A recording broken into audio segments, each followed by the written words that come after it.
نحمده ونصلي ونسلم على رسوله الكريم أما بعد فأعوذ بالله من الشيطان الرجيم بسم الله الرحمن الرحيم الذين يتبعون الرسول النبي الأمي الذي يجدونه مكتوبا عندهم في التوراة والإنجيل صدق الله العظيم۔ سب سے پہلے مشیت کے انوار سے نقش روح محمد بنایا گیا، پھر اسی نقش کو لے کر تعوانیہ بزم کون و مکان کو سجایا گیا۔ وہ محمد بھی، احمد بھی، محمود بھی، حق مطلق کا شاہد بھی، مشہود بھی، حسن مطلق کا شاہد بھی، مشہود بھی، علم و حکمت میں وہ غیر محدود بھی، ظاہراً امیوں میں اٹھایا گیا۔ جو بھی عالم جہاں میں بنائے گئے اس کی رحمت سے اس کو سجائے گئے۔ حشر کا ڈر مجھے کس لیے ہو امی، حشر کا ڈر مجھے کس لیے ہو امی، میرا آقا ہے وہ، میرا مولا ہے وہ، جس کے قدموں میں جنت بچھائی گئی، جس کے ہاتھوں سے کوثر لٹایا گیا۔ قبل صدر احترام میرا عزیزی وقار دوستوں، بزرگوں اور بھائیوں، السلام علیکم ورحمۃ اللہ تعالی وبرکاتہ۔ آج میں آپ حضرات کے سامنے ایک اہم عنوان کہ حضور کی آمد سے پہلے حضور کے تذکرے کے حوالے سے لب گشائی کرنا چاہتا ہوں۔ اس سے پہلے میں نے آپ حضرات کے سامنے بیان کیا تھا کہ حضور اکرم صلی اللہ علیہ وسلم کے آنے سے پہلے حضور کے چرچے تھے، کہ حضور اکرم صلی اللہ علیہ وسلم کے آنے سے پہلے حضور کے تذکرے آپ کے سامنے پیش کرتا ہوں۔ وہ ایسے ہے کہ حضور کا تذکرہ توریت اور انجیل میں تھا،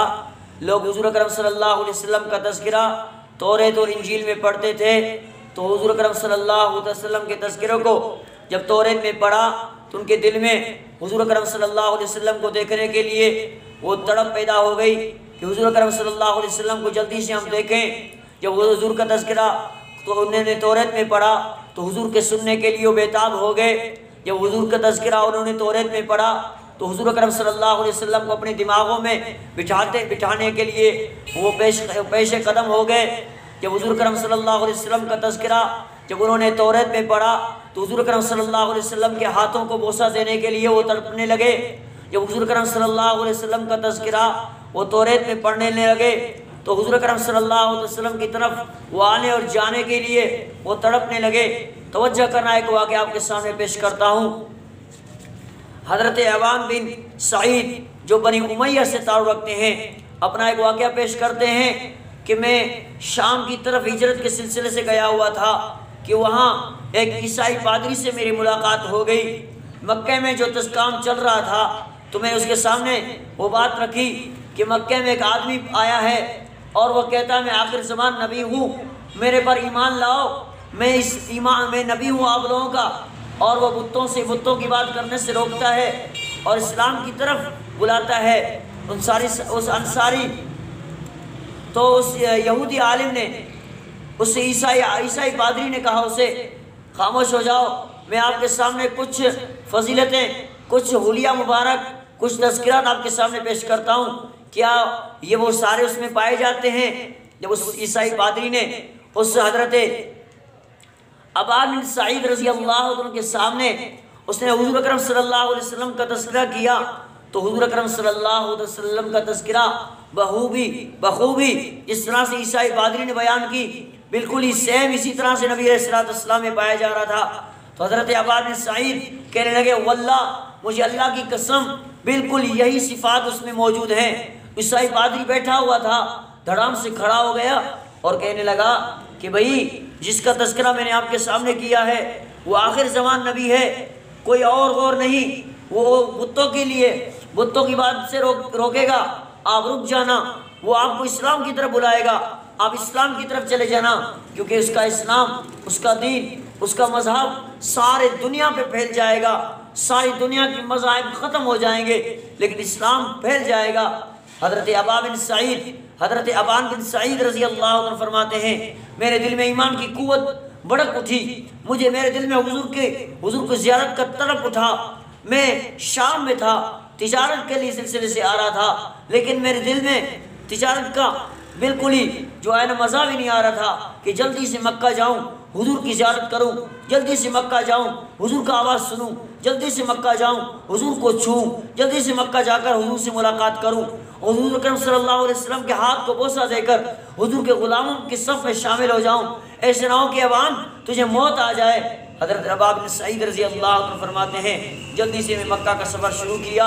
اور وہاں پہنچ کر حضور سے ملاقات کی، حضور اکرم صلی اللہ علیہ وسلم کا ہاتھ مبارک لے کر بوسہ لیا اور فرمایا یا رسول اللہ مجھے اسلام کی حلاوت چاہیے، یا رسول اللہ مجھے آپ کے غلاموں کے صف میں شمار چاہیے، یا رسول اللہ مجھے جلدی سے کلمہ پڑھا کر مجھے اسلام کی شیرینی دے دیجیے، مجھے اسلام کی محبت دیجیے، جلدی سے میرے غلاموں میں شامل کر دیجیے۔ میرے حضور اکرم صلی اللہ علیہ وسلم نے حضرت عباد بن سعید رضی اللہ عنہ کو کلمہ پڑھایا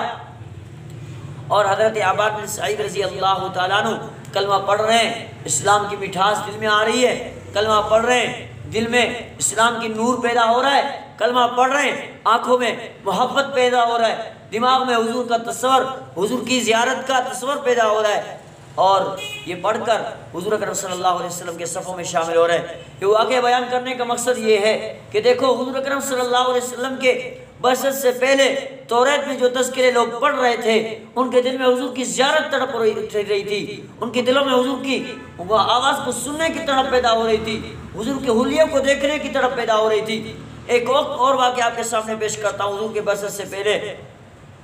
حضرت عمر بن افسہ رضی اللہ تعالیٰ عنہ جو بنو سلیم سے تعلق رکھتے تھے اپنا واقعہ پیش کرتے ہیں کہ میں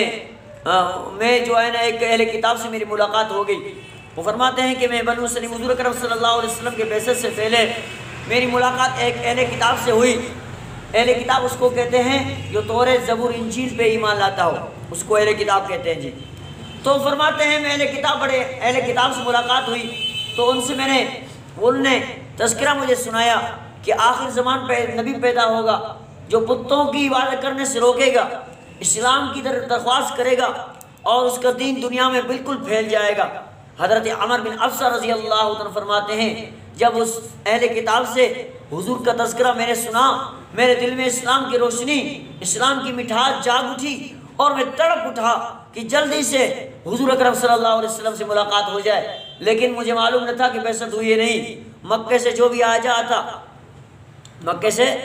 آتا اسے میں پوچھتا کہ آخر زمان نبی حضرت محمد صلی اللہ علیہ وسلم کی بعثت ہوئی کہ نہیں ہوئی؟ اس نے کہا نہیں ہوئی۔ کچھ عرصے کے بعد ایک آدمی آیا مکہ کی طرف سے اور اس سے میں نے پوچھا کہ یار مجھے بتاؤ تو صحیح کوئی آدمی آیا ہے جو بتوں کی بات کرنے سے روک رہا ہو، اسلام کی طرف بلا رہا ہو؟ تو اس آدمی نے کہا ہاں ایک آدمی آیا ہے جو بتوں کی پوجا کرنے سے روکتا ہے، اسلام کی دعوت دیتا ہے، ایک خدا کی بات کرنے کو کہتا ہے۔ حضرت عمر بن افسہ رضی اللہ عنہ کہتے ہیں میں تو تڑپ اٹھا، خوشی سے میری انتہا نہ رہی، جلدی سے ایک اونٹ میں نے جو ہے نا تیار کیا تھا کہ اس اونٹ پہ سوار کر کے میں مکہ جاؤں گا۔ تو اس اونٹ پہ سوار ہو گیا اور سفر جاری کر کے جب مکہ پہنچا، ایک بازار ہے بازار عکاظہ میں جب میں پہنچا وہاں پوچھا محمد صلی اللہ علیہ وسلم کون ہے؟ لوگوں نے مجھے محمد صلی اللہ علیہ وسلم سے ملایا اور میں نبی علیہ السلام کو دیکھا، آنکھیں ٹھنڈی ہو گئیں، دل میں نور محبت، نور نبوت، نور اسلام پیدا ہونے لگا اور میں حضور اکرم صلی اللہ علیہ وسلم کے سامنے ادب سے دزانے ہو کر بیٹھ گیا اور آقا انعامدار صلی اللہ علیہ وسلم کی آواز کو سنتا رہا، آنکھوں سے آنسو بہ رہے، سنتا رہا ہوں، دل میں منوریت پیدا ہو رہی ہے، دل میں شیرینی پیدا ہو رہی ہے۔ آخرکار میں نے حضور کے ہاتھوں سے لیا، حضور کے ہاتھ کو بوسہ دیا اور کہا یا رسول اللہ جلدی سے مجھے بھی اپنے غلاموں میں شامل کر دے، جلدی سے مجھے کلمہ پڑھا کے مجھے بھی اسلام کی روشناسی دے دیجیے۔ نبی علیہ السلام نے حضرت عمر بن افسہ رضی اللہ عنہ کو کلمہ توحید پڑھایا اور حضرت عمر بن افسہ رضی اللہ عنہ بھی کلمہ توحید پڑھ کر مسلمان ہوئے۔ دیکھو آپ لوگوں نے دیکھا، آپ لوگوں نے سنا کہ نبی علیہ السلام کے بعثت سے پہلے حضور کی تذکرے کس طرح سے چل رہے ہیں۔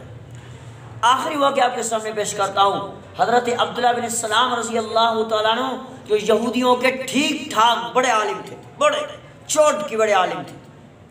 اور انجیل پہ ان کو بہت ساری امور تھی۔ وہ جب اس نے نبی علیہ السلام کا تذکرہ جب اس نے توریت میں پڑھا تو اس کے دل میں حضور اکرم صلی اللہ علیہ وسلم کی محبت جاگ اٹھی تھی، اس نے انجیل کھولا، انجیل میں بھی وہی تذکرے، اس نے زبور کھولا، زبور میں وہی تذکرے، تو اس کے دل میں حضور کی محبت جاگ اٹھی تھی۔ وہ مدینے میں رہتے تھے لیکن حضور اکرم صلی اللہ علیہ وسلم کی بعثت مکے میں ہوئی۔ جب ہجرت مدینہ ہوا، حضور اکرم صلی اللہ علیہ وسلم مکہ سے مدینہ ہجرت کر کے آ گئے۔ حضرت عبداللہ بن سلام رضی اللہ تعالیٰ عنہ اپنی پھپھی حضرت خالدہ بنت حارث رضی اللہ تعالیٰ کے ساتھ باغ میں بیٹھے ہوئے گپے شپے لگا رہے تھے، تو اچانک سے ایک شخص آیا، کہنے لگا بھائی ایک آدمی آیا ہے یہاں پہ مدینہ میں جو بالکل خوبصورت ہے، اس کا حلیہ بیان کیا جو حلیہ توریت میں موجود ہے۔ تو اس نے کہا کہ وہ بتوں کی بات کرنے سے روک رہا ہے، اسلام کی دعوت دے رہا ہے، وہ کہہ رہا میں آخری نبی ہوں۔ حضرت عبداللہ بن السلام جب سنا تو خوشی سے دھڑام سے اٹھا۔ حضرت خالدہ بنت حارث رضی اللہ عنہ کہنے لگی اے ابو سلام کیا ہو گیا؟ عبداللہ بن السلام تجھے کیا ہو گیا؟ ایسے خوش ہو رہے ہو جیسے کہ حضرت موسیٰ علیہ السلام آ گئے، ایسے خوش ہو جیسے کہ عیسیٰ علیہ السلام آ گئے۔ حضرت عبداللہ بن السلام رضی اللہ تعالی مسکرانے کہنے لگے یہ موسیٰ اور عیسیٰ کا بھی بھائی ہے، یہ بھی اللہ کا نبی ہے، یہ اسلام کا داعی ہے جس کا تذکرہ توریت میں ہے۔ حضرت خالدہ آپ نے منہ پہ ہاتھ رکھ کر کہنے لگی واللہ آپ سچ کہہ رہے ہو کہ جس کا تذکرہ توریت میں ہے وہی نبی ہے یہ؟ حضرت عبداللہ بن السلام نے کہا ہاں یہ وہی نبی ہے۔ پھر ہاتھ رکھی جس کا تذکرہ انجیل میں ہے، اس کا تذکرہ زبور میں ہے، یہ وہی نبی ہے؟ حضرت عبداللہ بن السلام کہنے لگے جی ہاں یہ وہی نبی ہے۔ تو حضرت خالدہ بنت حارث رضی اللہ تعالیٰ عنہ کہنے لگی تو پھر میں بھی تیار ہوں، چلو آگے آگے آپ پیچھے پیچھے میں، ہم بھی چلتے ہیں حضور کی غلامی میں شامل ہونے کے لیے۔ جب وہ چلتے ہیں حضرت عبداللہ بن السلام آگے آگے ہیں، حضرت خالدہ بنت حارث رضی اللہ عنہ پیچھے پیچھے جا رہی ہیں۔ جب حضور کے دربار میں پہنچتے ہیں ڈائریکٹلی ایمان نہیں لاتے، حضور کے دربار میں پہنچ کر حضور سے ایسے سوالات پوچھنے لگے جو سوالات نبی کے علاوہ کوئی نہیں دے سکتا۔ حضور سے سوال، کیونکہ وہ یہودی عالم تھا نا، حضرت عبداللہ بن السلام یہودیوں کا بہت بڑا عالم تھا، اس کے بعد بہت سارا علم تھا، اس نے ایسے سوالات پوچھے، حضور نے سارے جوابات صحیح دے دیے۔ تو حضرت عبداللہ بن السلام کی زبان سے بے اختیاری اشہد ان لا الہ الا اللہ و اشہد ان محمد عبدہ و رسولہ بے اختیاری نکل اٹھا۔ تو نبی علیہ السلام کو کہنے لگا یا رسول اللہ میرے ہاتھ میں بیعت کرتا ہوں، آپ کے ہاتھ پہ بیعت کرتا ہوں کہ آئندہ میں اسلام کی روشناسی کروں گا۔ پہلے میں یہودیوں کو بڑا عالم تھا، اب اسلام کا بڑا داعی بن کے دکھاؤں گا، اسلام کو پھیلانے کے لیے جان مان خرچ کروں گا۔ اور فرماتے عبداللہ بن السلام فرماتے ہیں حضور کی دیدار کر کے آنکھیں ٹھنڈی ہو گئی، دل میں نورانیت پیدا ہو گئی، زبان میں اسلام کی حلاوت پیدا ہو گئی، اور حضور اکرم صلی اللہ علیہ وسلم کا داعی بن کر زندگی گزارنے کے لیے ہمیشہ ہمیشہ کے لیے متصور کر دیا۔ فرماتے ہیں کہ یہ حضور اکرم صلی اللہ علیہ وسلم کے تذکرے ہیں۔ میرے محبوب دوستو، اللہ کریم کے اللہ کے رسول صلی اللہ علیہ وسلم کے بیعت سے پہلے حضور کے تذکرے ہو رہے ہیں۔ اللہ کریم سے دعا ہے رب العالمین ہم سب کو حضور اکرم صلی اللہ علیہ وسلم کے ساتھ سچی محبت کرنے کی توفیق عطا فرمائے، سچی محبت کرنے کی توفیق عطا فرمائے، اور اللہ کریم ہمیں نبی علیہ السلام کی شفقت نصیب فرمائے، حضور اکرم صلی اللہ علیہ وسلم کی محبت نصیب فرمائے، اور کل قیامت کے دن حضور اکرم صلی اللہ علیہ وسلم کی شفاعت نصیب فرمائے۔ وآخر دعوانا الحمدللہ۔